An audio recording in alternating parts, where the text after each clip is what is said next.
Okay, let me just put this in a context for you. What we've done this year with the Child Protection Panel is bring together some serious experts, because what we wanted to do is to use the opportunity of WTM to gather the best advice we could from the agencies about how the tourism industry could work with them to enhance the levels of child protection offered around the world.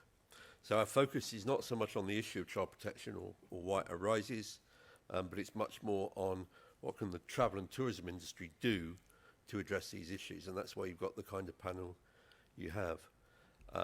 Although, as I said to John, I am depressed by the small number of people in the room.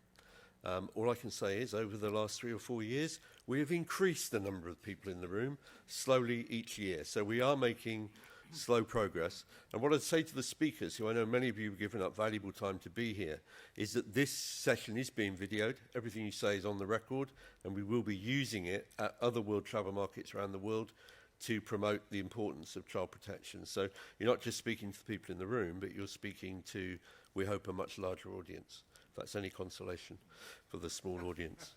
But thank you very much. I'm going to hand over to John, who will chair this session. Who's going to go first, John? I think Ashley has agreed that he will go first, and so. Well done, Ashley. Very much. So good morning, ladies and gentlemen. Welcome. It's my privilege to moderate this session. Well, Ashley moves his way to the podium. I think Harold's right about the difference in numbers, isn't it? I think there's a ratio of the people who are interested in furry animals are twice as many as the people interested in child protection. So there still is a lot of work to be done. But as Harold says, it's a lot bigger number than last year and the year before. So it's reason for optimism. Very grateful to Ashley, who, despite a few technical problems we've been having and so on, has stepped into the breach to start off. He's a senior officer from the Border Force. We're looking forward to hearing you. Thank you, Ashley. Hi, hello folks, and good morning. I was hoping someone else would sort of set the direction. It's the first event I've ever been to, and I thought I could then follow in. So hopefully I'll still hit the right line. If not, you can quiz me later.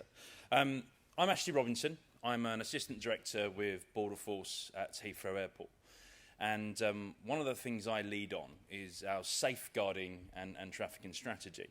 I'm going to tell you a little bit around some of the challenges there at the border, things that we're doing differently today that we weren't doing in the past, and certainly some of that ambition to get really good at this.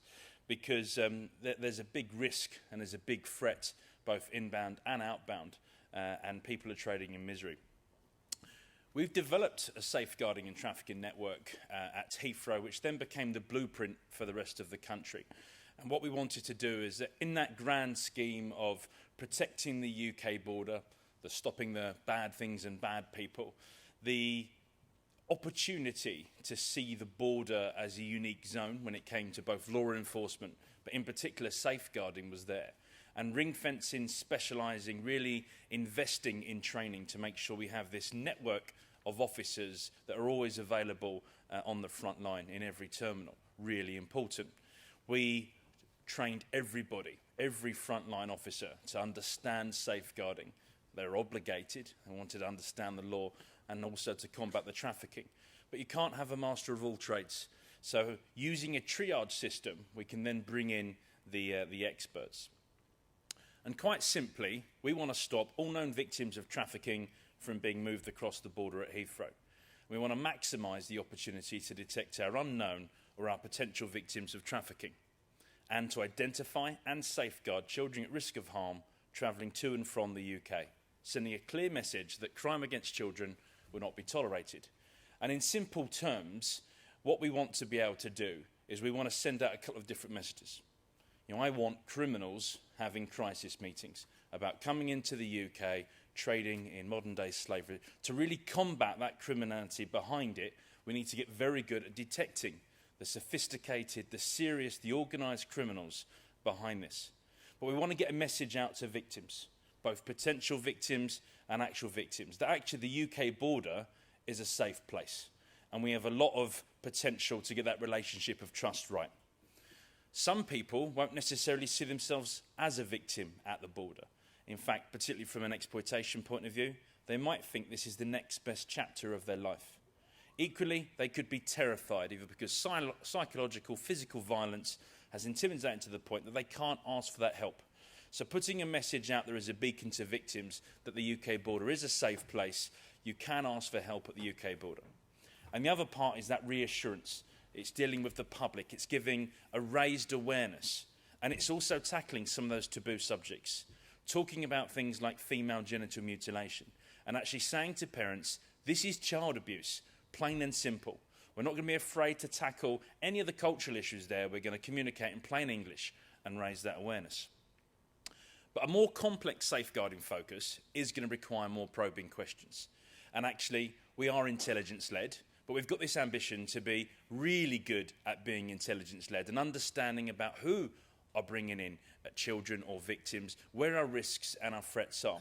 But if we don't have the specific details of where somebody might be coming from with a miracle baby, or outbound where they're going to take a young child out for female genital mutilation, or some of our young children being radicalised by extremists and taken out to exotic places, if we don't know that specific time, date, flight, and bearing in mind Heathrow Airport, 74 million arriving and departing passengers every year, then our profile needs to grow. That means more probing questions, and we do want to facilitate lawful people, their goods and their freight, but we're going to need to ask questions. And some of those simple things can become frustrating. And if we're trying to balance border security, passenger experience, making sure that we're not talking to every parent that's bringing home their child that happens to be travelling in a different name to them, they don't have the birth certificate, ruining their passenger experience while we're looking for that needle in the haystack, getting that balance is one of the challenges. But we're getting better at it. We're investing in the training, and our staff are better trained, better equipped, and better guided than they've ever been before. And the other part of what we're trying to do is to expand that network. With the 74 million arriving and departing passengers, we have something like 100,000 members of staff that work at the airport, all doing different jobs on top of those people working at the border. And if we can get everybody thinking around safeguarding, around what a victim looks like or a potential victim might look like, then we can build that network of eyes and ears. We can have a triage system, a single point of contact that anyone with concerns that sees warnings or danger signs can refer. And that's going to hopefully make the biggest difference, is everyone working together, understanding what modern day slavery looks like, understanding that it's going to be hidden in plain sight and there could be victims amongst those groups. So the border's busy, the challenge is on. We're trying to maintain a good passenger experience. We want to promote national prosperity. We want to stop all victims from crossing the border. We want to be able to intercept and intervene them. So embedding seeds with officers and extra members of the public, talking to them, raising that awareness. And that's one of my, I suppose, requests to the industry is if everybody thinks just a one indicator, if everyone's looking at potential warning or danger signs, then perhaps we can refer more potential victims. Simple things like, does that person act as if they're instructed by another? There could be some control over their movement. Or are they lacking in self-esteem? Or do they seem anxious with an expression of fear? And while that could be a warning or danger sign, that could be a bored teenager that's just not engaged, that's been on a long-haul flight. So again, understanding the differences. Is there any evidence to suggest deception or coercion may be taking place? Again, some of the people we see being moved across the border, they may have a good idea about what's about to happen to them. And certainly with older children, they may even be coming to know they're going to be treated like a slave, exploited. But they might compare that to where they've just come from as a better opportunity. Are they bonded by some sort of debt, or is money going to be deducted from their salary? And what we're saying to people is we don't expect everybody on the front line, we don't expect everybody in the industry to recognise a victim of trafficking. But if you've got one or two maybe indicators, warning or danger signs, then refer it. Stop what's going on and get someone else to come in and have that conversation. Look for that potential victim of trafficking. And with children, we go one step further. So the whole aspect of asking for help and consent very much exists with adults. With children, we say, if we've got reasonable grounds to suspect you're about to become a victim or you're about to be exploited or you are being exploited, we take that consent away from the child and say, we're going to refer you as a potential victim anyway. It's a real step change. And as we start at the border to think about that victim focus, then that drives us. So we're now thinking victim first, offender second. And I will finish at that point. I think we're going to be asked questions at the panel afterwards. But hopefully I've given you just a little insight into the work that Border Force is doing differently.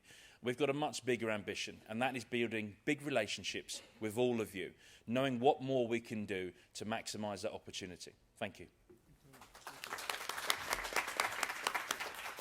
So I thank Ashley on your behalf and so on for giving up valuable time to come and join us, much appreciated and so on. So next we have Lou Hunt, who is Operations Manager with the National Crime Agency, and he's going to make the next presentation.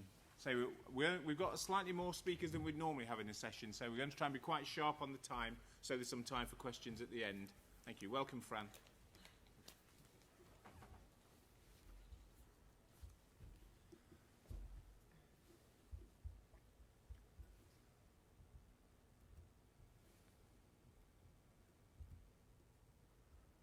Harold, have we got this?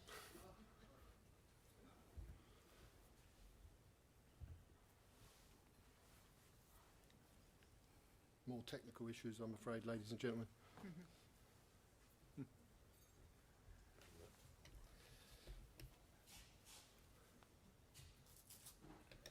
I think actually it's worth mentioning.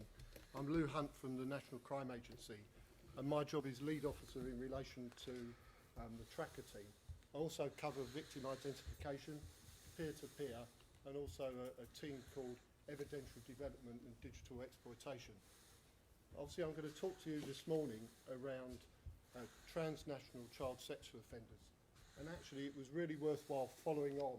It's actually a right flow in relation to follow on from Ashley, who was talking about work at the border.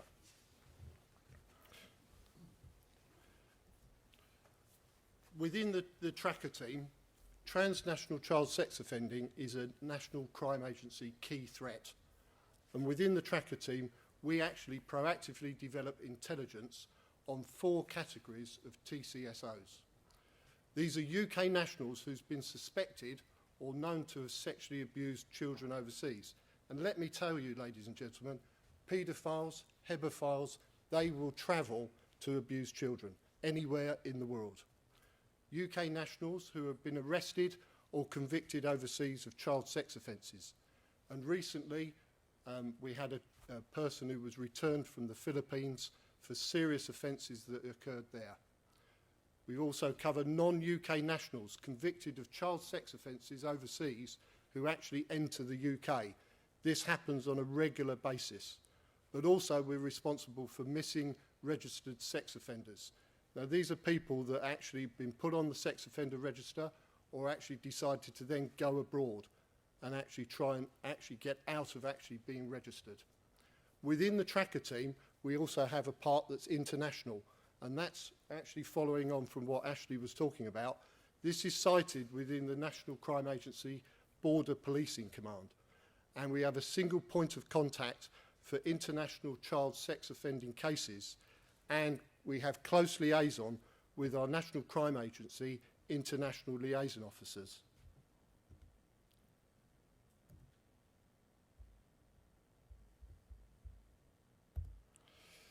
Now, there's key destination countries that we look at, and they're all known to you, but I'll go through them now. Southeast Asia in particular, Cambodia, Laos, Philippines, Vietnam and Thailand. And then look at the Indian subcontinent. Just travelled over on the actual cable car, and it was advertising Sri Lanka as well. So then you've got Africa. Key areas around Africa is now Kenya, Mozambique and Niger as well.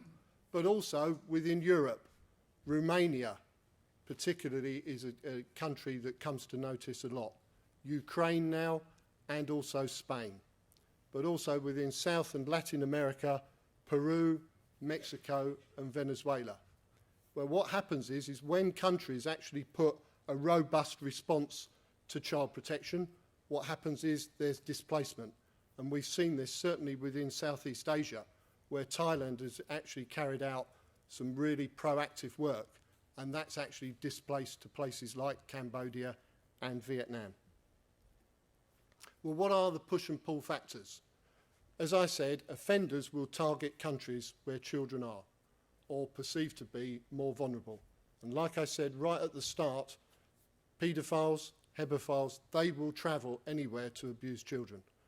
They target countries with low socio-economic conditions, particularly where there's low ages of consent or where their child protection and legislation framework is not as developed as those in the UK or Western world. There's some areas that have no sexual offences legislation whatsoever, and particularly paedophiles will look around areas where there's no extradition treaty in place. The factors that also are, as travel being easy and cheap, make some countries particularly appealing for such offenders. And then also, as I said earlier, offenders will travel overseas to actually avoid our stringent sex offender management regime and the sex offender register that is in place within the UK. What about victim access? Well, TCSOs, and I said this and will continue to say this, they look to engage with children in whatever possible sphere they can. And that's orphanages, seen recently the pilot that was convicted out in Kenya, schools, charities, NGOs as well, but they'll look to contact with street children and around those local establishments such as bars, and they'll build relationships with families, particularly where people have got lots of money, Western people with lots of money, and will use that money to corrupt families. And that grooming cycle will take place, the buying of gifts, actually even to the extent of providing schooling as well for the children, and also taking the children on holidays as well. We've seen all that type of behaviour before. We also receive specific intelligence, and it's important that actually the travel industry, and I'll come on to that in a further slide, actually report this to us. We've had recently specific intelligence around a guest house in Phnom Penh, and it's been used by foreign child sex offenders visiting Cambodia. Now, the guest house actually has been known to allow the children to actually enter the premises and the bedrooms with foreign guests. So quite open what is happening within that establishment. There's no issue or any challenge, because quite simply, there's no rules applied and they don't have any child protection policies in place. This is the type of behaviour that we need to stop. Where are intelligence gaps? We want to know what hotspots there are within certain countries. Which regions do these TCSOs get identified in? Are there common or known hotels used by these people and used for child sexual exploitation offending? And particularly, even to the extent of knowing bars, clubs, cafes that are frequented by these transnational child sexual offenders and used for child sexual exploitation offending. We've seen some successful campaigns, and one recently was with law enforcement as well, and that was around the Brazil World Cup, and the aim was to actually address the issues of children being sexually exploited, and It's a Penalty campaign was very successful. Its deterrence campaign to actually raise awareness of child sexual exploitation in Brazil, and it actually used social media, television, radio, and also there was an in-flight video on BA flights to Brazil. But what it also did, we have a powerful piece of legislation within the UK, and that's Section 72 of the Sexual Offences Act. And that gives us the ability to actually prosecute UK nationals who commit child sexual offences overseas, actually in the UK. So they may think they're perfectly safe when they go and abuse abroad, get them back. We can actually, if we've got the evidence, actually convict them within the UK. So our findings are there's links between child sexual exploitation within the It's a Penalty campaign and abuse at major sporting events actually still remains unclear. But vulnerabilities in host countries are exploited by travellers. But it's actually that penalty campaign gained lots of social media interest, but it was actually difficult to quantify its success. What actually can the travel industry do? Well, one of the things is that you can contact us and report. That's most important. Report your suspicions of child sexual exploitation, or actually just suspicious behaviour by adults with children. You should notify law enforcement in that country as soon as possible. What we require is a full name, date of birth, and the date stayed. Again, bringing into that context of what I just said around Section 72. Contact details, particularly around addresses, forwarding addresses, phone numbers, and emails as well. But also the children's details, and possibly even the credit card expenditure that has been made by that person. What we want to do is actually work with you and develop and promote child protection and safeguarding policies. And Ashley already sort of pointed that out. We've got to work in partnership here. We can't do it alone. Law enforcement will not solve this problem alone. We need your help. We need to share intelligence regarding child sexual exploitation and TCSO activity actually occurring overseas, and even go to the extent of providing contact details for travel agents or hotels who might hold information on subjects of interest, particularly to us within CEOP. But also provide strategic intelligence, particularly around, say, hotels, but also on the analysis of the actual global picture of child sexual exploitation that's occurring in travel and tourism. And I'll leave the questions to the end. Hopefully I've kept to the 8 minutes. Absolutely perfect. Thank Thank you. you very much indeed. Thank you. Now, ladies and gentlemen, on your programme you will have Beth.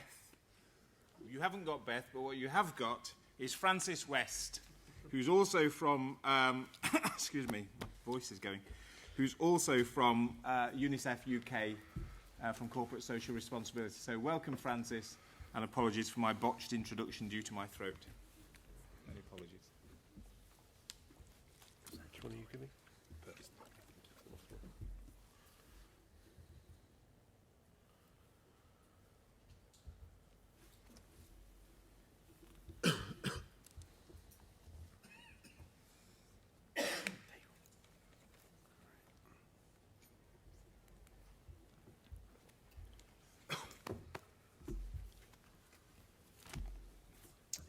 Okay, so my name is Francis West, and I'm the head of private sector policy and advocacy at UNICEF UK. Now, we've been asked to discuss child labour, child sexual exploitation, and risks relating to orphanages, and then what the industry can do to address these challenges.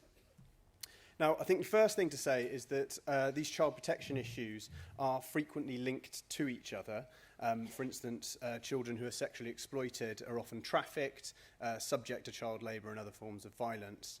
And that's why UNICEF works to strengthen child protection systems and promote positive social norms to prevent and respond to violence against children. So in terms of the tourism industry, while significant efforts have been made to shine a spotlight on the issue of child sexual exploitation, we do need to widen the net to address child labour in the round and working conditions for adults themselves, if these destinations that we all enjoy can truly be considered family friendly. So in order to understand how these risks relate to individual businesses and supply chains, we think more companies in the sector could follow the example of Kioni, who've undertaken and published human rights impact assessments in both Kenya and India. The Starwood Foundation, with the support of UNICEF, has just undertaken a similar assessment in Latin America to understand what the actual and potential human and child rights risks and opportunities at an industry level are, and they'll be releasing a report for the sector at the start of next year. So what's critical with these types of impact assessments is that they include careful consultation with affected and vulnerable groups, such as children. And in so doing, they can help offer a better picture of some of these problems that are so often hidden in plain sight. So diving into some of these issues in a bit more depth, firstly, child labour.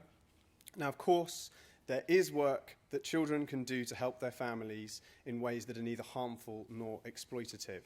But many children are stuck in unacceptable work that undermines their safety as well as their rights to education and health. And jobs in the informal sector can leave children unsupervised, in unsuitable work, and at great risk due to their exposure to unknown adults, often in alcohol-fueled environments. So what can businesses do? Well, challenging local authorities to put in place better child protection systems to address these instances is in the interests of business. So many restaurants and hotels see that clients and guests return to destinations that they feel are safe and where instances of child exploitation are not apparent. Just moved ahead there. Now, the power of businesses to advocate towards government is huge. And to take an example from another sector, global retail brands such as H&M lobbied the Cambodian government to secure a rise in minimum wage for garment sector workers. Now, if you think about the collective voice of the tourism industry in a destination and the impact that could have on enhancing child protection systems. Another action that businesses could take, I think more could be done to encourage appropriate work for those able to work under the age of 18. So the greatest positive impact of the tourism sector is employment generation. But in a bid to avoid the risk of child labour, some companies have squeezed out employment opportunities for those youths that actually could benefit the most. And I think what businesses need is a clear list from government of the jobs that can and can't be done in the tourism value chain by under 18s. And finally, I think the creation of decent work for adults can address some of the dynamics that facilitate child labour. So tourism's a fantastic job creator, we know that, but while salaries might be above the country's minimum requirements or indeed the industry average, they often do not constitute a living wage, and this can create particularly acute problems for the children of employees in tourism destinations where rising material, housing and food costs are a common result of increased tourist activity. And in some cases, this does contribute to children looking for ways to support family income. So child sexual exploitation, obviously we need to be clear about this. The travel and tourism industry is not the cause of child sexual exploitation in destinations, but it can contribute to the problem and its solution. Sexual abuse and exploitation is definitely not inevitable and it can be prevented, and tourism professionals are in key positions to intervene by protecting children and reporting cases. Now, a successful example of such a campaign is La Muralla Soy Yo, which is, or I Am the Wall in Cartagena, Colombia. And key to the success of that awareness-raising campaign was the involvement of informal workers. So UNICEF worked with Catelco, which is Colombia's hotel association, and ECPAT. We trained more than 70 police officers, informal tourism operators, taxi drivers, over 3,000 hotel staff to identify children at risk. 600 children from vulnerable neighbourhoods were trained on their rights. And one of the impacts of this was an increase in the reporting of cases of commercial sexual exploitation of children to the Colombian justice system by over 80 cases. There is, however, another area where the industry could reduce the risk of child exploitation. So between 60 and 70% of workers in the hotels, catering and tourism sector are women. In many countries, childcare responsibilities conventionally rest with women. And we know that hotels, bars and restaurants are notorious for hours worked, and both front and back of house staff often do have to work double shifts. With schools finishing in the afternoon and parents working until the early hours of the morning, who's looking after their children? And the reality is that they're often left unattended in tourism zones which expose children to high risk of trafficking and exploitation. So a more flexible approach to working hours for young mums could be one way to address this, as well as ensuring that appropriate cover is in place so that employees don't have to work longer hours without prior warning. And alongside this, adequate daycare and after-school activities that keep children off the streets could again be the objective of the industry's advocacy towards government or indeed could be funded by businesses themselves. So just quickly to round up on orphanage tourism. Orphanages do separate families, as most children actually have living parents. So to take one example, prior to the earthquake in Nepal earlier this year, 16,000 children resided at orphanages. An estimate of about 85% of those children actually had a living parent. And in the 2 months after the earthquake in Kathmandu, at least 245 children were intercepted from being trafficked and unnecessarily or illegally placed in children's care homes. So in some cases, children are deliberately separated from their families and placed in orphanages so they can be used to attract fee-paying volunteers and donors. What's more, whilst orphanage volunteers are generally well-intentioned, they often don't realise that they could inadvertently cause harm to children. So volunteering for short periods of time without appropriate skills and training could contribute to a repeated sense of abandonment felt by already vulnerable children.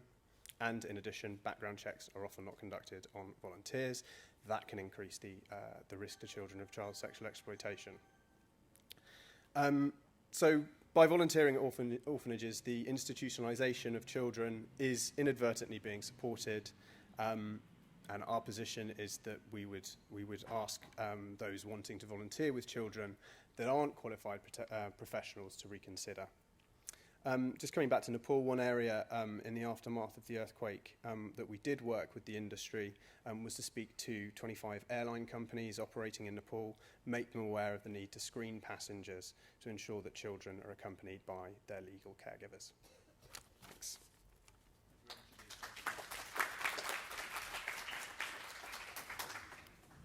And our next speaker, ladies and gentlemen, is Rebecca Smith, who's from Save the Children.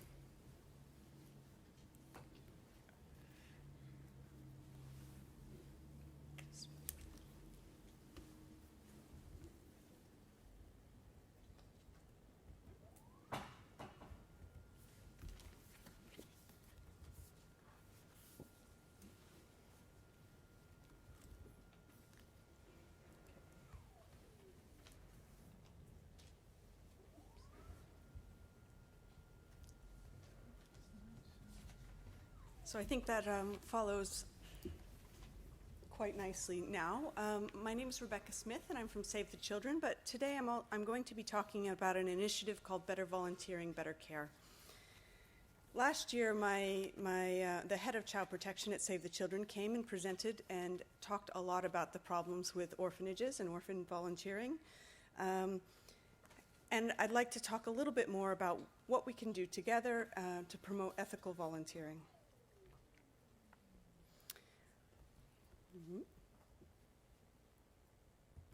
Okay. We're not alone in this. The government of Cambodia has also looked to call for stop facilitating volunteer placements in residential care facilities.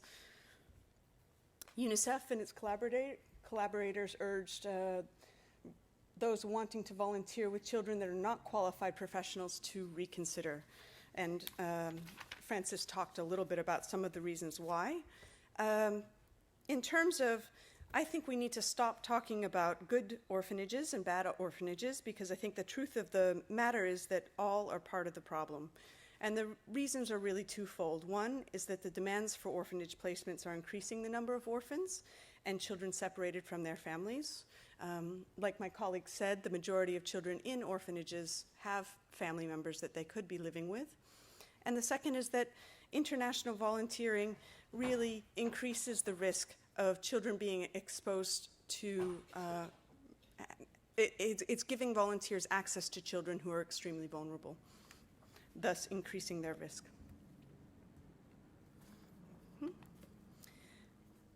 And, you know, as a child, when a baby is born, the brain is still developing.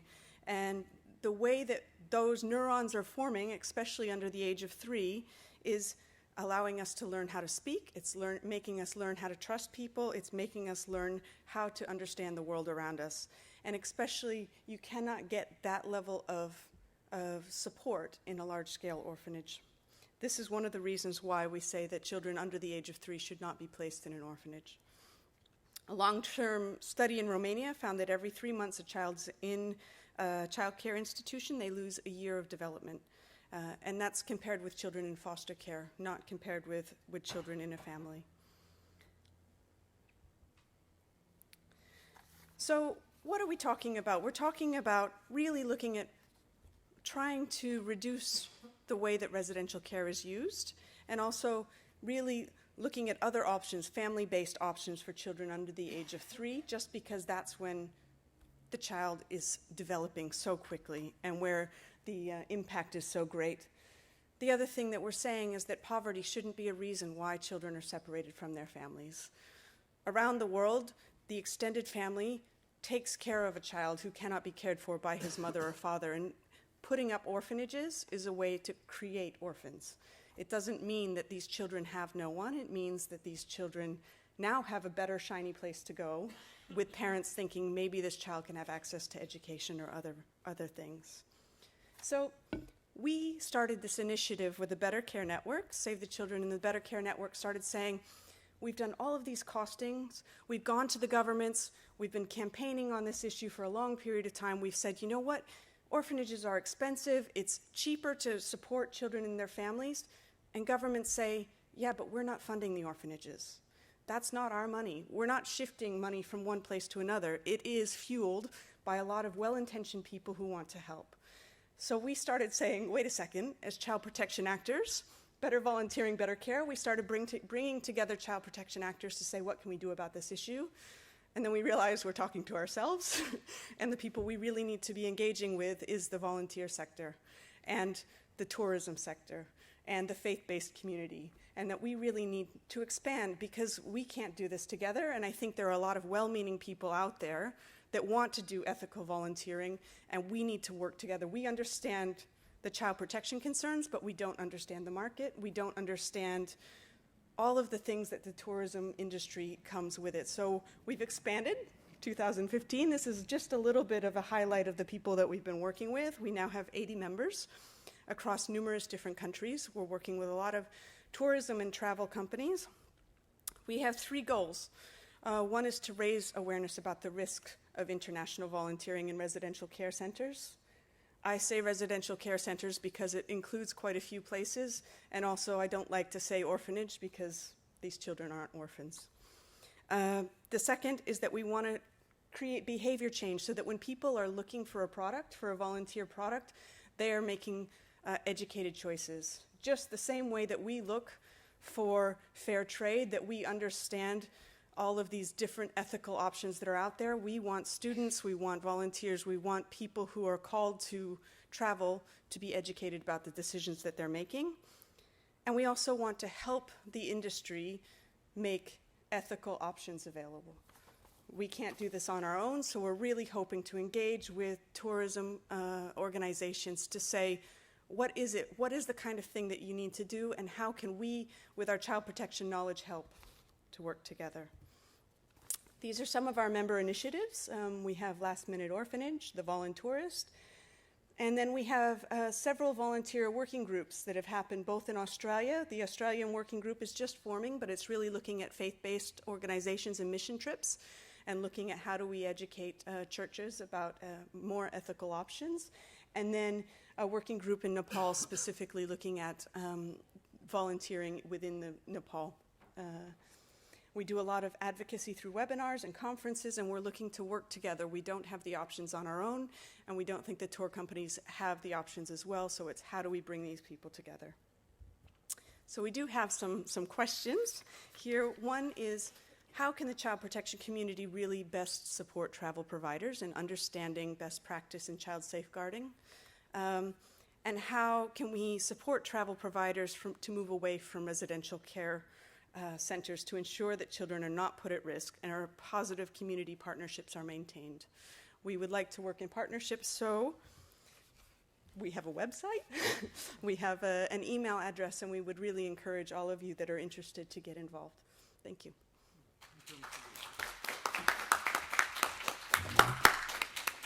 And our final speaker, ladies and gentlemen, is Emmanuel Werner, who's from Friends International.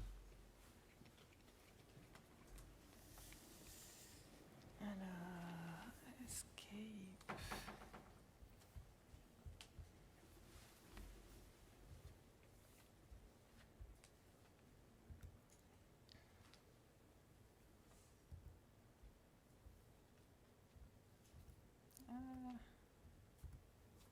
I'm used to Mac.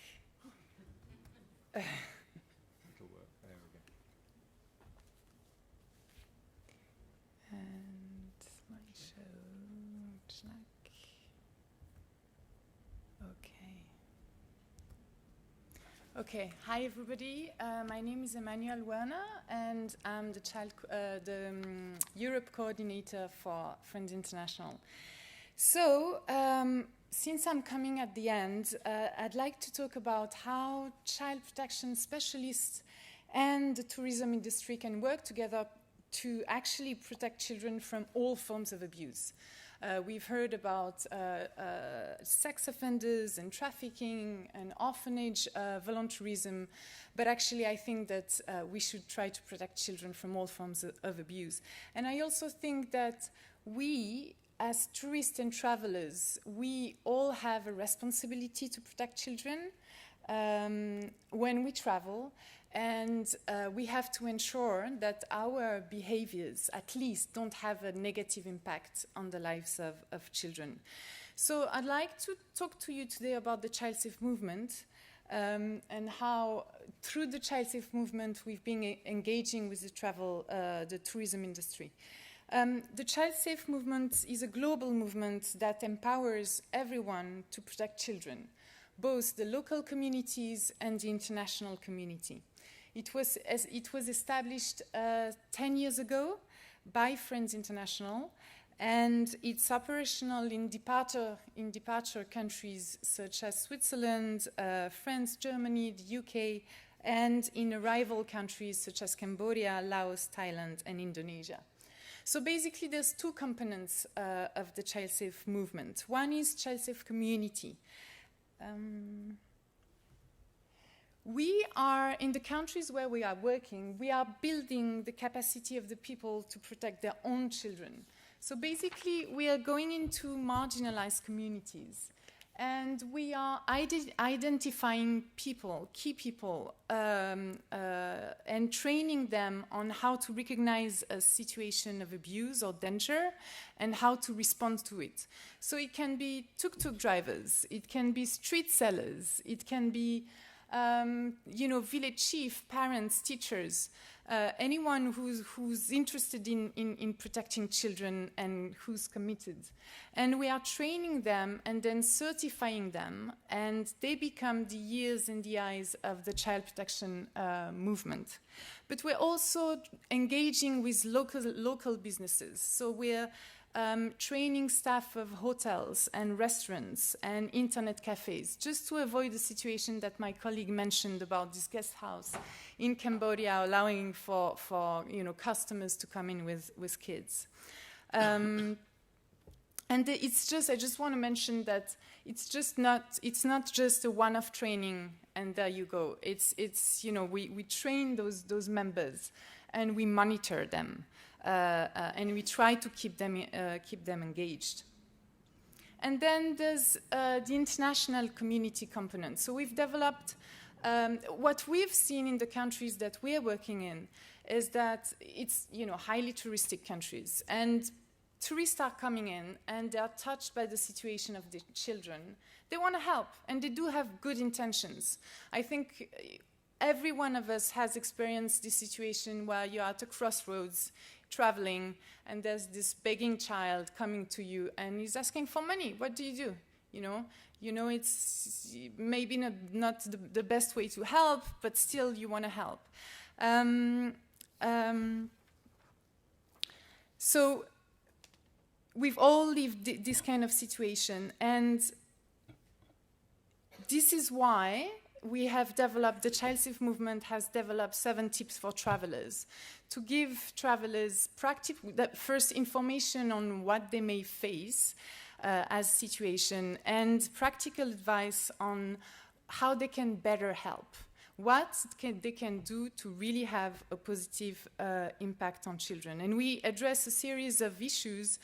One of our main arguments is that, children are not tourist attractions. So think before, visiting children in orphanages and in schools. But we also talk about volunteering. We talk about, begging children and, sexual exploitation, etc. So those tips for travelers exist in 10 languages. And we're actually going to launch a new version very soon. And based on those tips, we have developed we have turned some of these tips into proper campaigns because we really thought that it deserved some specific attention. So we have launched Think Before Giving Money to Begging Children campaign, and we have launched the Children Are Not Tourist Attraction campaign. And this is another one that we have launched recently. And this is actually quite interesting because in Cambodia you have 20 orphanages are run by the government, and then you have probably between 400 and 500 orphanages that are privately run. It's interesting to see that 100% of those orphanages are funded by foreigners. Very often, people who have, been in the country, they want to help. And the first thing that comes to mind is open a center. Because it's tangible, you know where your money is going, and it's just the way that people think that it's the best way to help.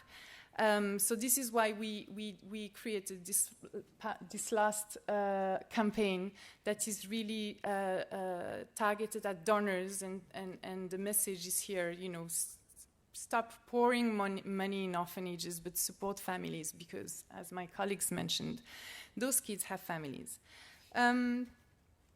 So in order to spread the word and raise awareness of tourists, we need the tourism industry.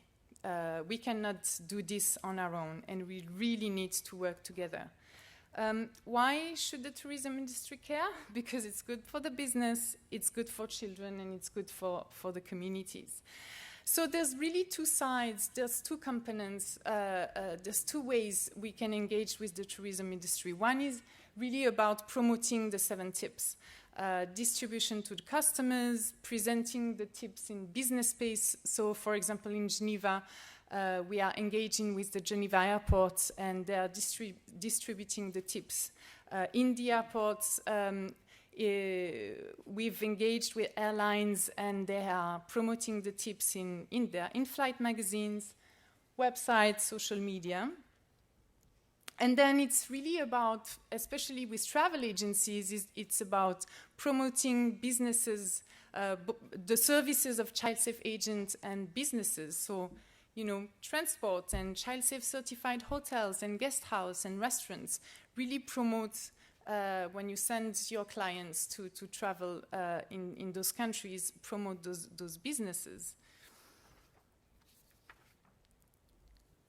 And then it's also about how the tourism industry can develop, can become child protective and child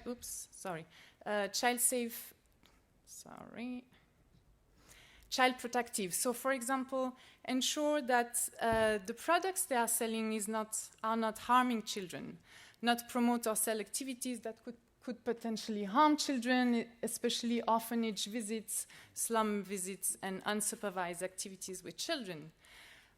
Make sure that their CSR strategy is not harming children. I've engaged with a travel agency in Geneva who is, for example, supporting orphanages in Nepal.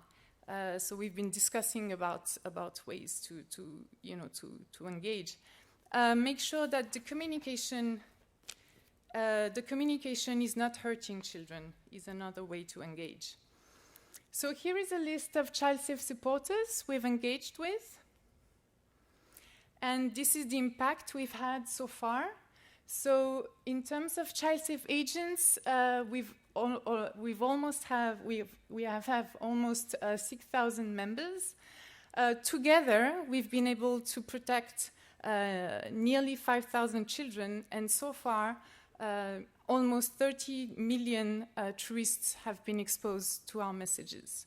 So our messages here, again, is let's work together, join the movement, and let's make change happen.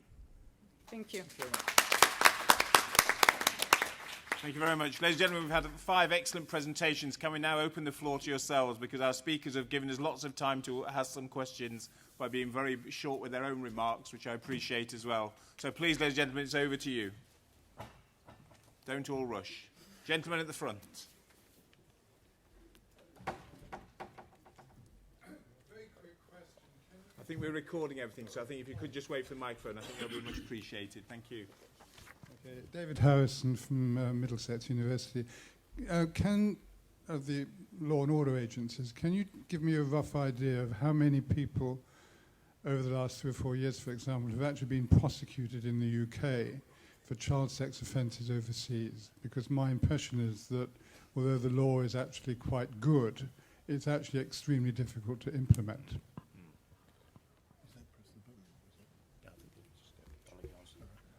Yes, it is a very good piece of legislation, and we have had successes. As to say how many it is, I don't know off the top of my head, but it is. Just recently we had a successful prosecution within Dorset, and this happens on a regular basis. So particularly where now laptops are being found, mobile devices are being found, and images that the paedophiles have taken while they're engaging in sexual acts makes it far easier then to actually convict. So we've had quite a lot of success in relation to that.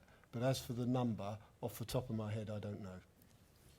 Can I just add one thing to that? Not enough, I think, prosecutions.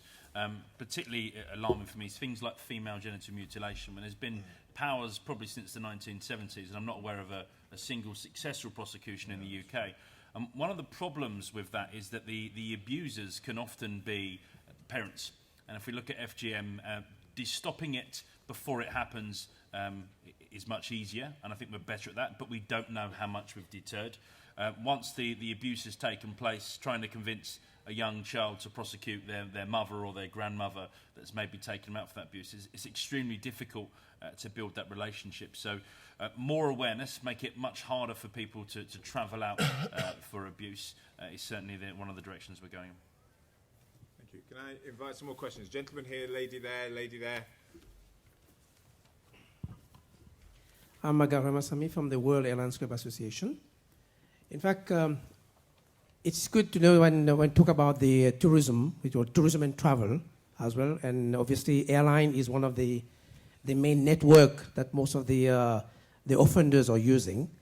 And I don't know how far British Airways, for instance, is involved in helping you to identify the offenders on one side. And I'm glad to hear, for instance, from one of the speakers, Emmanuel. You have 3 airlines already: the Air Asia, Thai International, and the Silk Air. Yeah. And I think that's what we're trying to do as from the World Airlines Club Association, is to bring the maximum airline to be involved and as well to be responsible as part of the CSR. So maybe from British Airways, I don't know if you can answer that. Can I just say something? Yes, sure. So British Airways are a fantastic partner with us, and I'm pleased to see other people like Virgin Atlantic working with us. But the offer's there. Anyone as an airline that wants to work with Border Force, British government, training, awareness, then there's lots of opportunities for us.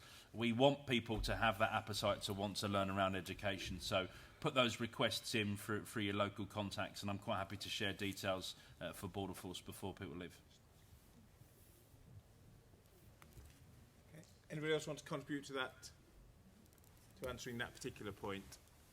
We're finished. Okay, so I think we have a question here, and I think I saw a hand just go up that's right there, and then there, and then there. And we are able to carry on a few minutes longer, ladies and gentlemen. It would be a shame if the clock stopped us talking about these interesting and important things. Yes? My question's for Rebecca. When you talk about engaging with the travel industry, how do you see that happening?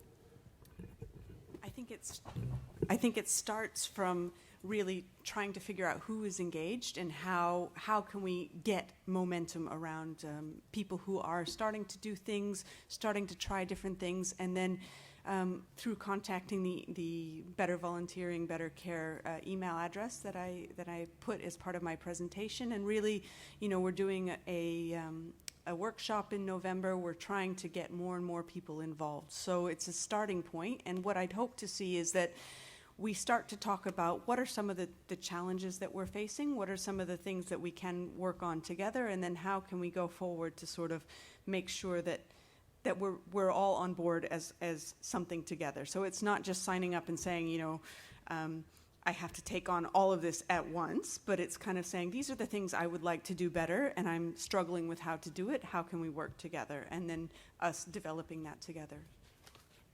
Anybody else want to respond? Then we have, I think... My question kind of links into that. I just wanted to say that I think it'd be fair to say that most of the industry would not like to be contributing to the exploitation of children. So I just wanted to ask why you think that there continues to be this gap between actual action being taken by the industry and the reality of what people seem to think, and the fact that there's not very many people here. I'd just like to ask why you think that gap exists and how you think we can fill it. I can start, and I'm sure other people can pitch in, but I think a lot of it is people want to do something directly with children, and so the demand is out there. They want to be interacting directly with children, and they don't necessarily have a large skill set to do so.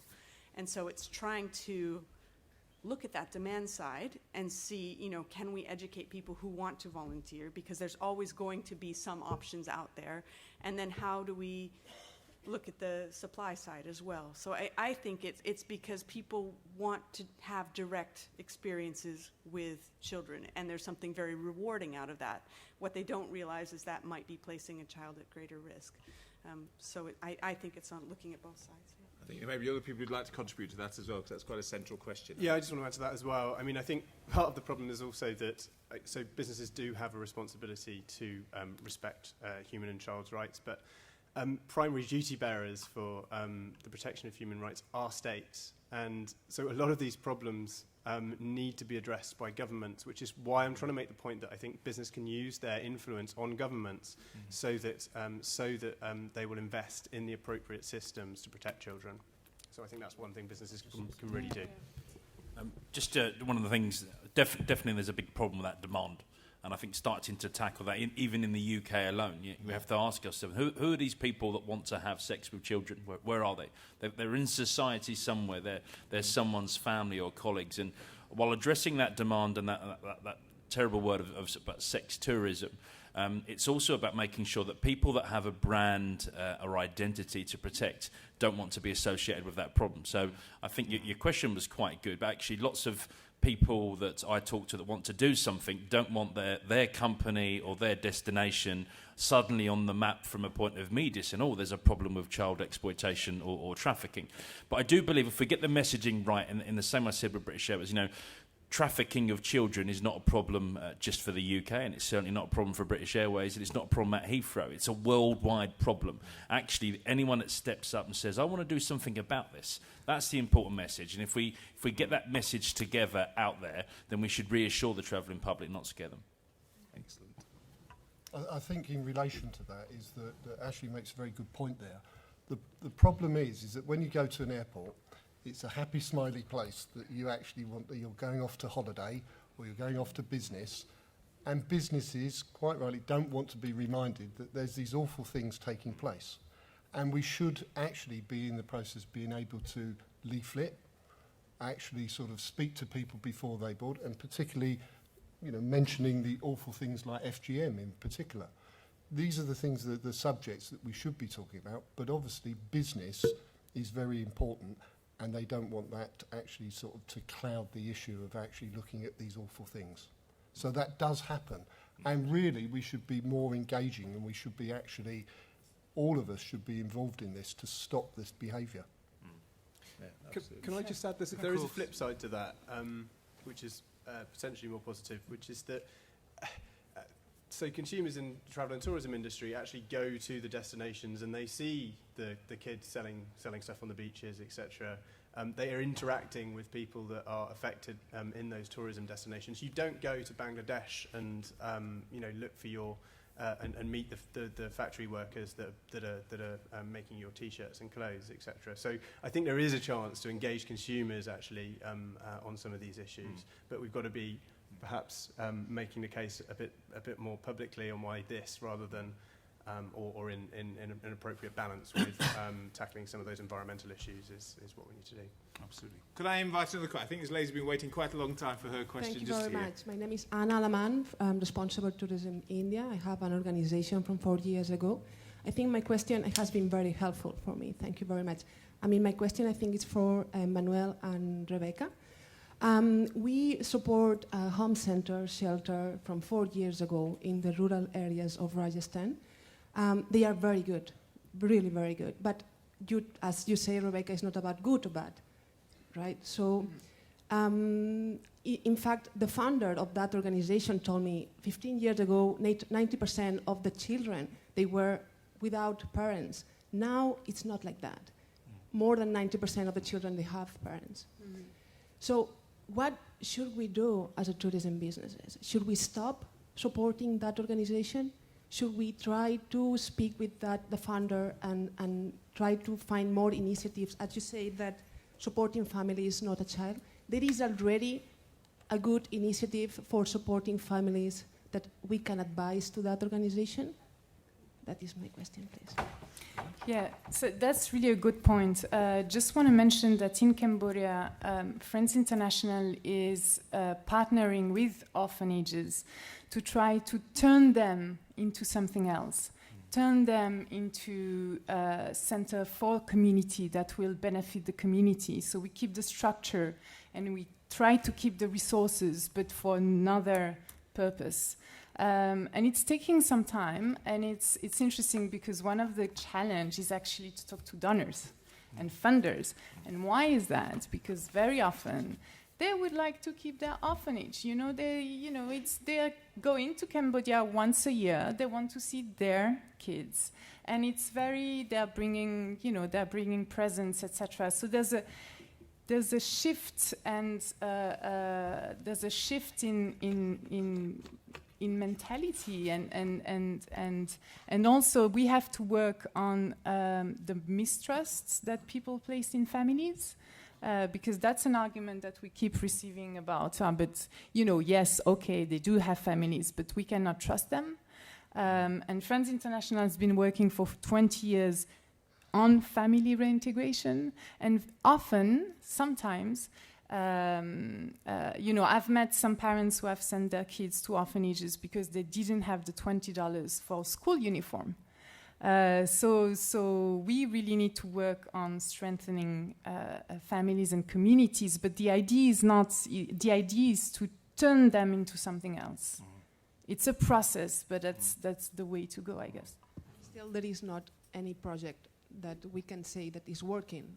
There is any initiative, we can have more information? Of course, we can talk about that. Perfect. Yeah, no problem. And especially in Rajasthan, in India, there's been a lot of work on alternative care as well for children who cannot be with a direct, immediate family. What does the kinship family look like? What do guardianship arrangements look like? And I do think, especially in Rajasthan, they're looking at foster care as well as a pilot to see what that looks like. But I would say also engaging in terms of working with the partner to say, why are these children here?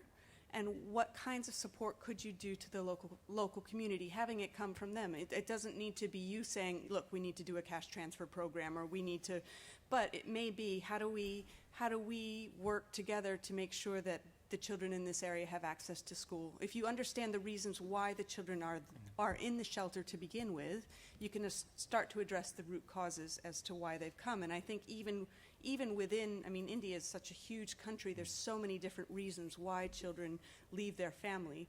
To work with that partner to fully understand why is it that the children are coming in the first place, and then start to talk about what kinds of initiatives could you do that involve the entire community instead. Could I have another question, please, from the floor? It's right at the back left-hand side of the gentleman there. Thanks. Hi, question for Border Force and National Crime Agency. So the government have said, I think, that there's going to be 40% budget cuts in the Home Office in the next 5 years. I know that's hitting the police and the border force very hard. In the UK, we don't have physical exit checks. There was an attempt, I think, to bring in electronic exit checks. But to what extent are you concerned that you simply won't have the resources, either in the police or the border force, to be able to respond when somebody, you know, from the industry finds something suspicious on the way out of the country? Thank you. Thank you very much. Who'd like to go first on that one? The economy and the challenges we're going to face around that. You know, the threat, the risk to the UK across the whole spectrum of everything we've been talking about today and more continues to rise. Planes and boats and trains become cheaper. People want to travel more, so there's an increased amount of that. And with less resources and less money to combat the criminality behind that, the challenge is there. But there's going to be a big investment into automation, making sure that low risk and low threat passengers can travel easier, faster, really embracing the digital age and making sure that people that don't pose us any harm and aren't doing anything at risk to children, make it a lot easier for them, a lot more automated, embrace that digital concept.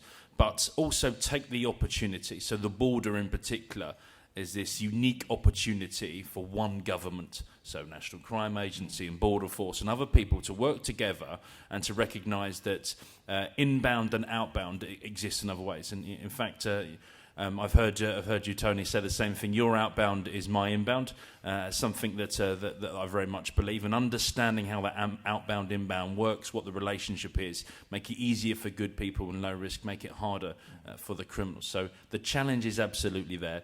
But I think we're up for it. Excellent. I think from the National Crime Agency's point of view, we look very much to the fact that we have to work under the CSR review that's coming up. It's going to be challenging, as Ashley has said. We need to be more focused and intelligence-led.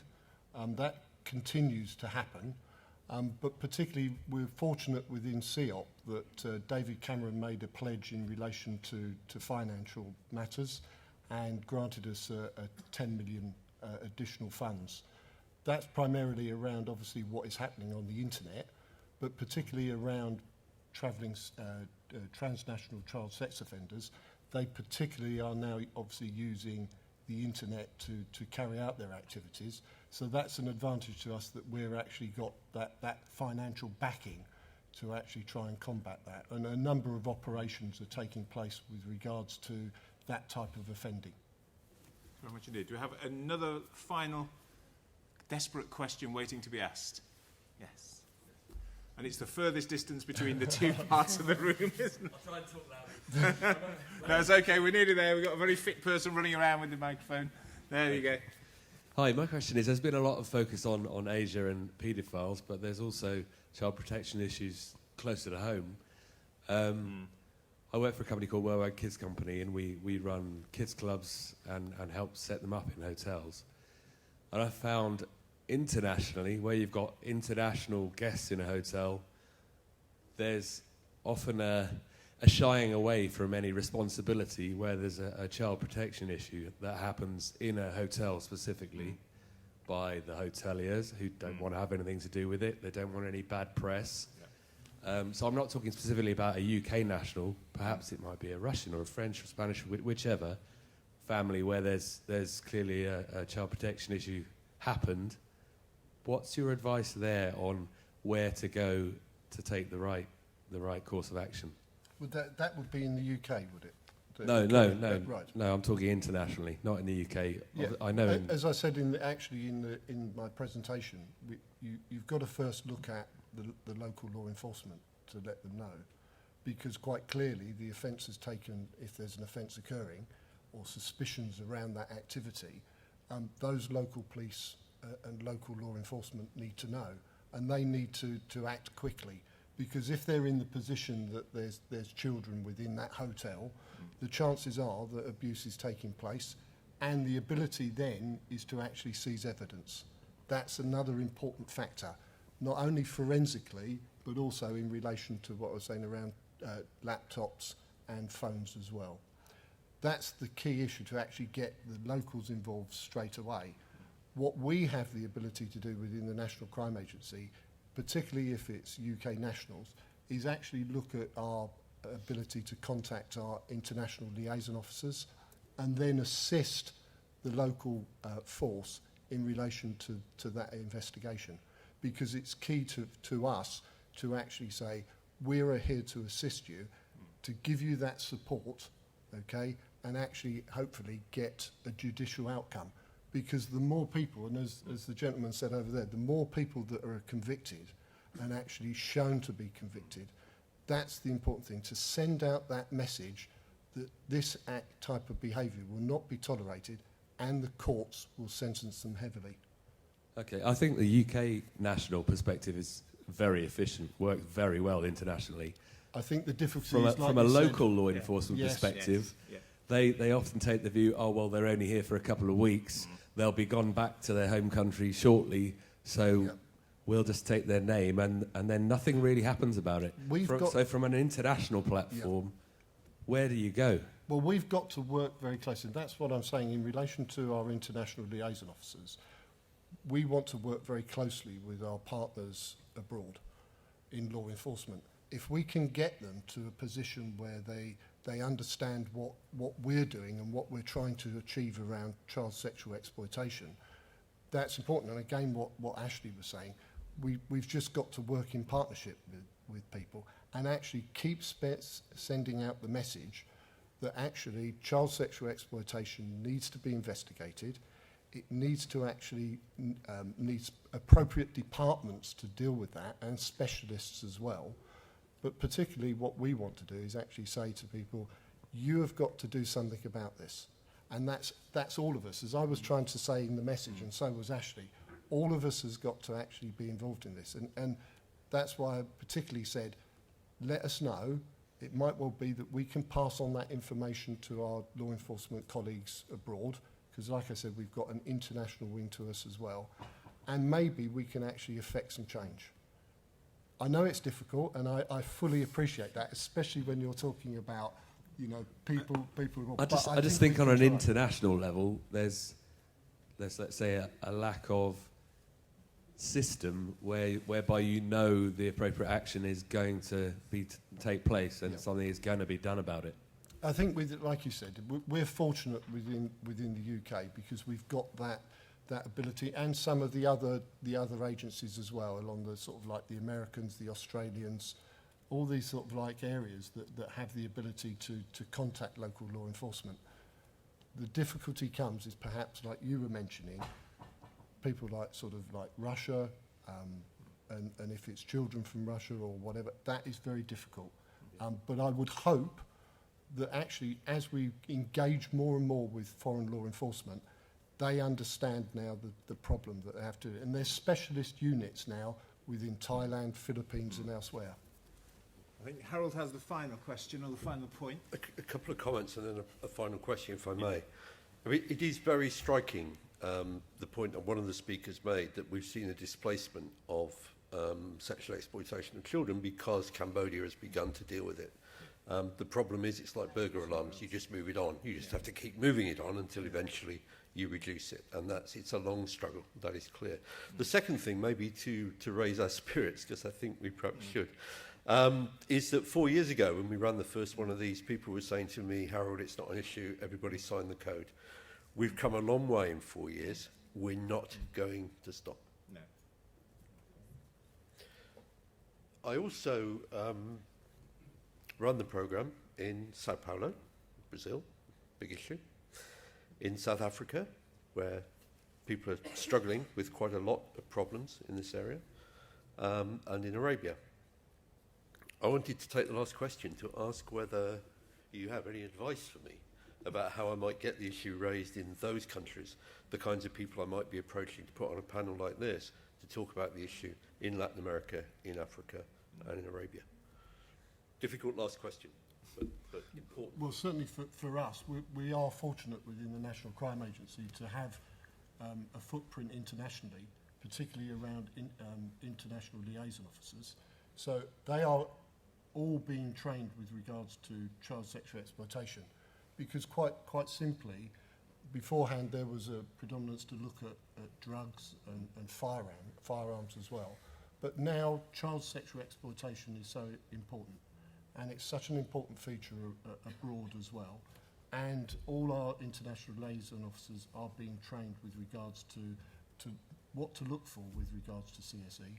So it's vital that actually one of the first ports of call should be our ILOs.